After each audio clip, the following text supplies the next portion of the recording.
지금 이 내용은 어떤 면에서 열왕기서에 있는 내용을 다시금 재편집한 겁니다. 우리에게는 사실 그때와 시기에 대해서 마치 요약한 것처럼 기록을 해놔서 우리가 읽은 내용만 우리가 이해할 뿐이지 전반적인 내용을 잘 알 수 없습니다. 하지만 다윗과 관련된 특별히 이런 전쟁이나 주변 국가들 간의 이런 전쟁의 일들은 유대인들에게는 매우 흥미로운 일일 뿐만 아니라 특별히 이겼습니다. 지금 연합군처럼 다른 나라에도 돈을 주고 용병을 사고 전차를 사고 하는 이러한 일들 속에서도 불구하고 이겼습니다.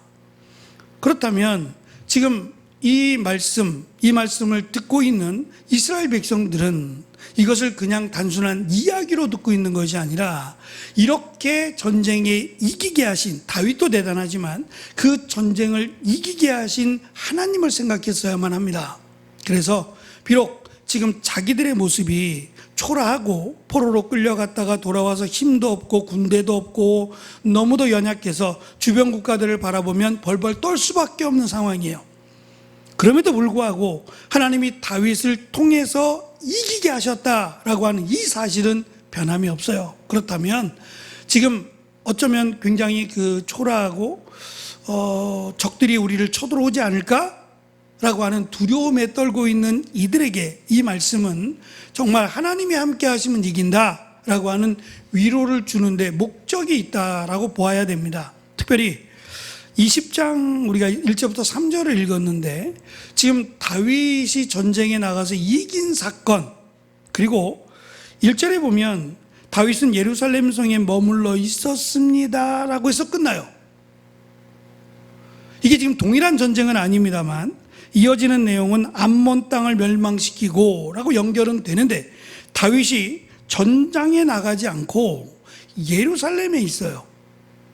그리고 지금 사건이 뚝 떨어져 버렸어요. 사무엘하 11장 밧세바의 사건이 사라져 버렸어요. 다윗이 혼자 성에 남았습니다 라는 이야기를 들으면 그 뒤에 일어난 사건은 참 가슴 아프고 그 집안의 피가 끊어지지 않으리라 라는 하나님의 강한 책망과 또 경고를 들어야 됐던 충격적인 사건인데 그 사건이 빠집니다. 빠지고 다른 이스라엘 군대는 암몬 땅을 멸망시키고 라고 하는 내용으로 붙여서 나간단 말입니다. 편집돼서 나간단 말이에요. 왜 뺐을까? 감추고 싶었던 건 아닙니다.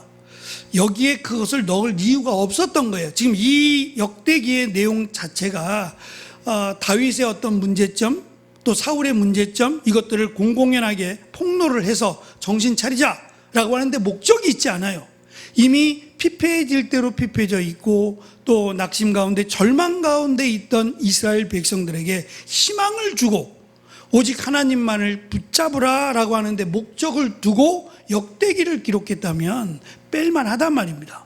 몰라서 그러는 게 아니라 충분히 그들도 알고 있단 말입니다. 근데 여기서 굳이 그 내용을 넣어서 다윗에게 이러한 사건이 있었다라는 식의 내용을 넣을 이유는 없다고 본 겁니다. 그래서 이 다윗이 실수했던 그의 인생에 있어서 정말 씻을 수 없는 그런 수치와 잘못을 했던 사건은 들어가 있지 않다라고 하는 내용 속에서 오늘 말씀은 말씀드린 것처럼 지금 다윗이 대단해서 전쟁에 이긴 게 아닙니다. 어떻게 구체적으로 이겼는지 제가 설명하지 않는다 그랬어요. 이거는 기적입니다. 이스라엘 백성들이 대단하고 용맹스럽고 전쟁에 능해서 이겼다라고 볼 수 없어요. 그건 우리 생각일 수 있어요. 그러나 이스라엘의 역사를 알고 있는 이스라엘 백성들의 입장에서는 그렇지 않다라는 걸 알아요. 그리고 암몬이라는 나라도 자기들이 능히 그렇게 하면 다른 나라에게 도움을 청하고 군대나 용병이나 무기를 갖고 오면 충분히 이기리라고 생각을 해왔단 말입니다. 그런데 졌어요. 그래서 암몬과 친선을 맺었던 나라들이 다윗에게로 친선을 맺고자 하는 모습으로 마무리가 됩니다.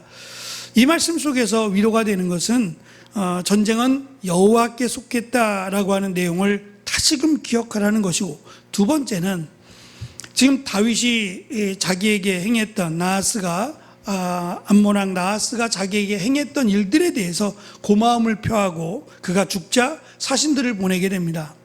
이런 고마움에 대한 표시를 하라는 거예요.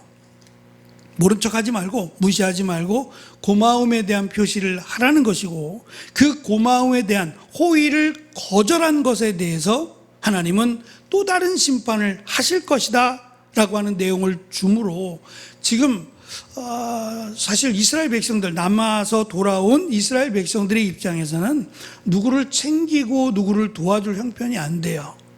넉넉함도 없고 여유도 없어요. 그런데 이 말씀은, 우리가 읽은 이 19장 그리고 20장 3절까지의 말씀의 핵심은 호의를 베풀라는 거예요. 그러면 하나님이 그 호의를 베푼 자들에게 은혜를 주실 것이다 라고 하는 겁니다. 그래서 뭐 대단한 호의를 베풀라는 건 아닙니다. 조금이라도 내가 다른 사람을 더 챙겨주거나 나보다 어렵고 힘든 이들에게 호의를 베풀면 그것이 나중에 다윗이 호의를 갚는 것처럼 돌아올 것이다. 그러니 눈앞에 있는 것, 당장 우리가 살아가야 될 것, 이것 때문에 정전긍긍하지 말고 내가 조금 손해를 볼지라도 베풀며 살아라. 그러면 하나님이 그것에 대해서, 베푼 손길에 대해서 하나님이 은혜를 주실 것이다 라고 하는 것까지도 오늘 우리에게 강조하고 있습니다. 자, 우리 나눠드린 페이퍼를 보시면서 조금 더 살펴보도록 하겠습니다. 우리가 읽은 19장부터 20장 3절까지의 내용은 암몬과의 전쟁입니다. 18장에서 다윗이 사방의 적들을 물리치며 성전 건축을 위한 자원을 준비했다면, 이번 우리가 읽은 말씀은 다윗의 선의를 모독한 세력들이 어떻게 심판받고 결과적으로 다윗의 통치가 어떻게 견고해지게 되는지 그 이유를 강조하고자 하는데 목적이 있습니다. 먼저 1절부터 5절의 내용입니다. 암몬 왕 나하스가 죽었습니다. 다윗은 과거에 받은 은혜라고 언급을 하며 그것을 갚기 위해 조문 사절단을 보내게 됩니다. 그런데 이 암몬에 있던 지도자들, 그 지도자들은 암몬 왕에게 분명히 사절단이에요. 옷도, 복장도 그렇고, 또 그 이스라엘 입장에서는 사절단을 보낼 때 군인들을 보내지 않습니다. 지도자급을 보내게 돼 있어요. 각 지파의 지도자급 되시는 분들을 선별해서 정중하게 조의를 문안하도록 보냈을 겁니다. 뿐만 아니라 그냥 빈손으로 보내지 않았을 거예요. 그런데 그들의 관점이 다윗이 점점 전쟁에서 이기고 있잖아요. 18장에서 본 것처럼 주변 국가들을 정리하고 다윗이 강해지니까 지금 이 암몬의 지도자들은 그쪽으로 눈이 가리워져 버렸어요. 가리워져서 스파이라고 이야기하는 겁니다. 그러니까 지도자들의 큰 문제입니다. 암몬이 이렇게 고통을 당하게 된 것은 지도자들의 잘못도 크고, 더 큰 문제는 왕이에요. 왕이 분별을 못해요. 지도자들이 잘못된 말을 할지라도 일단 조문이잖아요. 조문 온 것에 대해서 스파이라고 말하는 것을 그냥 덥석하고 받아들인다는 것도 참 어리석다라는 생각을 해요. 아버지가 죽고 그 아버지에 대한 조문입니다. 그런데 그것을 스파이라고 하는 지도자들의 말만 듣고 그들을 수치스럽게 수염의 반을 자르고 엉덩이를 드러내는, 옷을 잘라서 엉덩이를 드러내는 수치와 모욕을 줘서 돌려보내는 겁니다. 그리고 이것이 지금 이들의 이 행동이 다윗과 전쟁하게끔 만드는 도화선이 된다는 걸 나중에 알아요. 이걸 어떻게 나중에 알죠? 그러니까 어리석다라고 하는 것은 그냥 어리석네라고 끝날 문제가 아닙니다. 나라에 흥망성쇠가 걸려 있는 겁니다. 지도자의 부재로, 또 왕의 잘못된, 분별하지 못하는 이런 어리석음으로 인해서 나라가, 또 국민들이 고통을 당한다라는 것을 우리는 기억해야 됩니다. 그래서 성경에서도 우리에게 늘 말씀하시는 것이 분별이에요. 이 분별을 지혜와 관련시키기도 합니다. 우리가 신앙생활 하면서 처음부터 끝까지 다 경험해보고 다 옳은 결정을 하면 얼마나 좋겠어요? 근데 그것은 어찌 보면 불가능한 일입니다.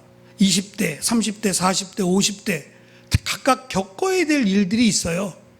그런데 그것을 20대에서 옳게 다 분별하고 다 바르게 결정한다? 참 쉬운 일이 아닐 겁니다.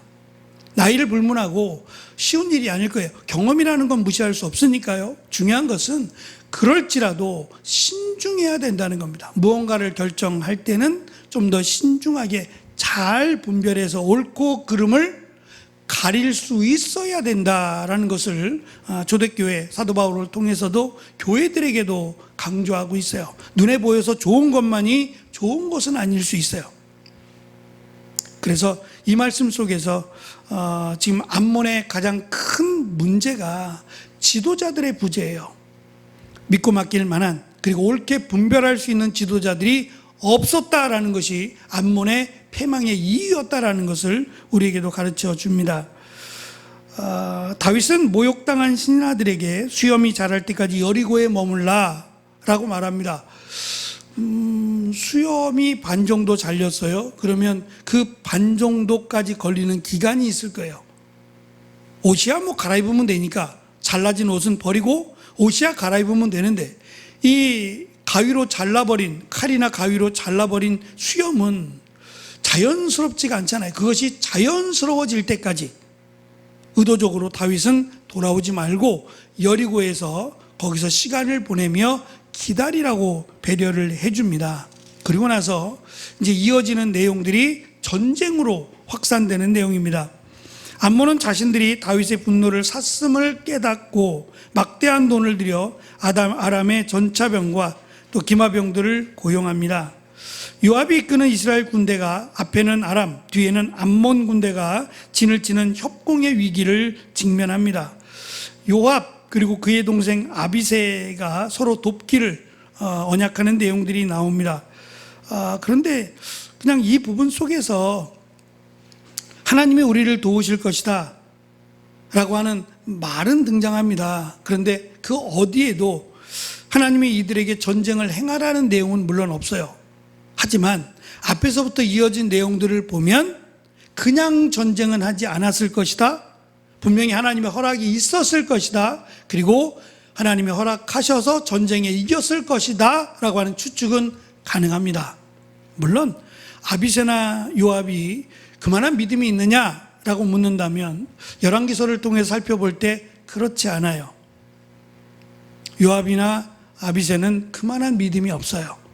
그것은 이미 열왕기서에서 강조해왔던 내용이니까 여기서 그것을 언급할 이유는 없어요. 그들의 믿음에 대해서 평가하는 것은 여기에 목적이 아니니까.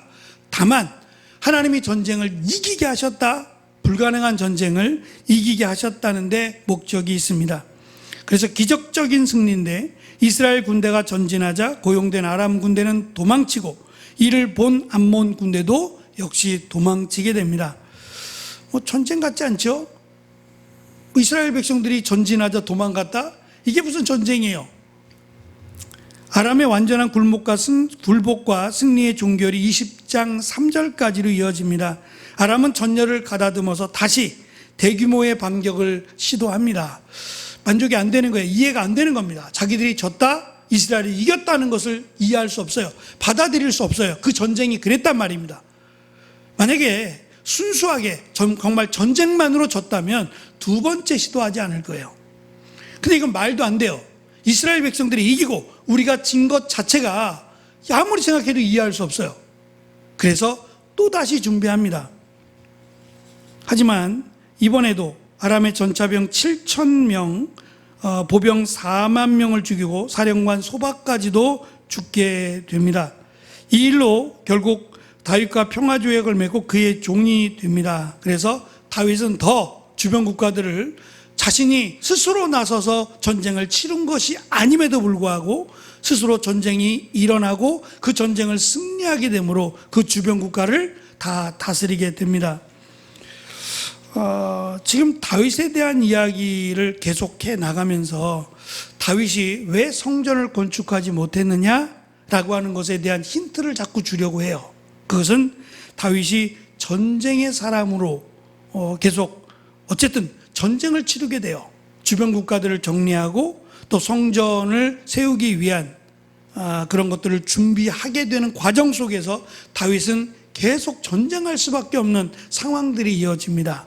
그런 가운데 하나님은 성전을 건축하기를 원하지 않으셨어요. 만약에 이 문제만 없었다면, 또한 여기에는 기록이 없다고 했지만 내 손에 피가 가득하다라고 했던 그 사무엘하 11장의 사건이 만약에 없었다면 과연 어떻게 됐을까는 모르겠습니다. 근데 어쨌든 다윗이 이스라엘, 남유다와 북이스라엘을 통일하고 또 주변 국가들과의 어쩔 수 없는, 피할 수 없는 전쟁을 하게 될 수밖에 없었다. 그런 와중에서는 하나님이 그렇게 급하게, 다윗의 마음이야 빨리 성전을 건축하고 싶겠죠. 근데 하나님은 그게 급하지 않으세요. 성막에 있다 그래서 하나님이 좁거나 성막이 불편하거나, 만약에 그랬다면 하신 대로 서둘러서 성전을 지으라고 하셨을 거예요. 근데 하나님은 성전에 대한 이야기를 하지 않으셨어요. 솔로몬이 꺼냈고 하나님이 그것을 허락하셔서, 다윗이 꺼냈고 하나님이 허락하셔서 솔로몬 아들에 대해 성전을 건축하게 되는 거지. 하나님이 정말 성전 건축이 하나님의 뜻이어서, 하나님이 원하셔서 이스라엘 백성들이 적과 꿀이 흐르는 땅에 들어가자마자 야, 내 집부터 성전부터 건축해야지 라고 하지 않으셨다는 거예요. 그래서 다윗의 마음은 충분히 하나님이 기쁨으로 받으셨어요. 그러나 전쟁 중이라고 하는 것으로 인해서, 내 손에 피가 가득함으로 인해서 성전 건축을 유보하셨다라는 것을 의도적으로 이렇게 우리에게 흘려줍니다. 한 가지 13페이지에 보시면 승리의 상징이라고 할 수 있는 암몬 왕 또는 그들의 신 몰렉의 머리에서 1달란트나 되는 보석 박힌 금관을 벗겨 자신의 머리에 쓴다 그러는데요. 1달란트를 킬로그램으로 따지면 34kg이랍니다. 20kg짜리 쌀을 머리에다 얻는다고 생각해도 엄청난데, 이거는 머리에 쓰는 왕관이 아니에요. 잠시 썼단 얘기지, 이거는 상징적인 겁니다. 상징적인. 그래서 전쟁이 종료되었다라는 것을 의도적으로 밝히기 위해서 1달란트나 되는 그 무거운 보석 박힌 금관을 다윗이 가지고 오게 되므로 전쟁이 마무리가 된다라는 것을 의도적으로 우리에게 가르쳐 줍니다. 그렇다면 19장 1절부터 20장 3절까지 우리에게 강조하는 내용이 뭘까? 무엇을 강조하고 싶을까? 3페이지를 보시면 은혜를 모독한 대가입니다.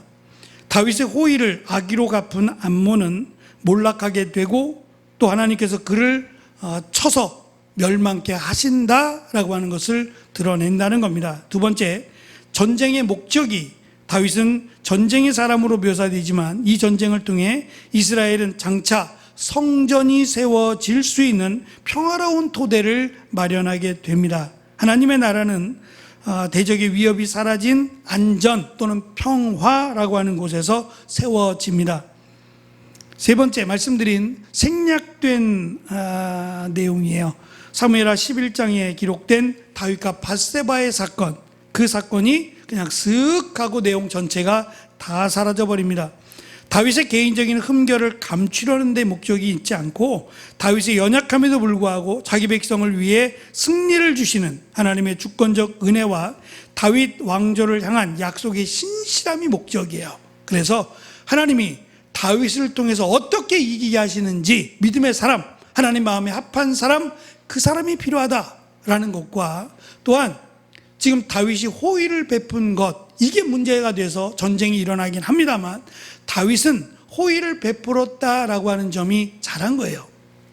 그런데 그 호의를 거절한 것으로 전쟁이 일어나고 그것 때문에 암몬은 멸망하게 된다는 거예요. 그렇다면 지금 이스라엘 백성들에게 호의를 베풀었어요. 그래서 지금 포로에서 돌아왔어요. 그러면 하나님이 그들에 대해서도 은혜를 베푸실 것이다. 또한 호의를 받은 이스라엘 백성들의 입장에서 역시 호의를 베푸는 자가 되라는 거예요. 말씀드린 지금 돌아온 이스라엘 백성들 중에는 전부 다 가난하거나 전부 다 연약하거나 그렇진 않을 거예요. 그들 가운데는 나름 어느 정도의 힘을 갖고 있거나 능력이 있거나 하는 지도자급의 사람들도 분명히 있을 겁니다. 그들을 향해서 하나님이 수의 많고 적음의 문제가 아니라 너희도 다윗과 같은 지도자가 되라. 그리고 하나님께서 다윗에게 호의를 베풀게 하신 것처럼 너희들도 지금 연약하고 어쩌면 내일 앞을 알 수 없는 그 연약한 이스라엘 백성들에게 호의를 베풀면 하나님이 그 베푼 손길에 은혜를 주실 것이다 라고 하는 것까지 우리에게 강조를 합니다. 4페이지 보시면 하나님의 군대와 동역입니다. 요압과 아비새가 서로 도우며 하나님을 옳게 여기시는 대로 행할 것이다 라고 했던 모습은 지금 남아있는 이스라엘 백성들이 서로 으르렁거릴 게 아니라 서로 돕고 협력해야 된다라는 사실도 강조합니다. 우리와 적용해 볼 때 이 내용을 우리와 적용을 해서 보면 첫째, 선의를 베푸는 삶을 포기하지 말라는 겁니다. 다윗의 호의가 거절을 당했어도 하나님은 그것을 악으로 갚지 않으시고 오히려 더 큰 승리를 주셨습니다. 세상이 우리의 선의를 오해할지라도 우리는 하나님의 성품을 닮은 자비를 계속 실천해야 한다는 것을 강조합니다. 두 번째, 위기의 순간에 하나님께 맡기라는 겁니다. 앞뒤로 암몬, 아람 군대가 지금 앞뒤로 겹겹이 에워싸고 있는 그런 상황 속에서도 여호와께서 옳게 보시는 대로 행할 것을 신뢰하며 맡겨진 싸움을 싸웠을 때 전쟁을 이기게 하신다는 겁니다. 끝까지 두려워하지 말고 하나님을 믿으라고 우리에게 강조합니다. 마지막, 하나님의 나라의 승리를 확신하라는 겁니다. 아람과 암몬, 암몬과 아람의 연합군도 하나님의 계획을 막을 수 없습니다. 그래서 구체적인 전쟁의 내용은 설명하지 않지만 아마 구전으로, 입에서 입으로 그들이 어떻게 전쟁에 이겼는지, 그때 어떠한 일이 일어났는지 알 거예요.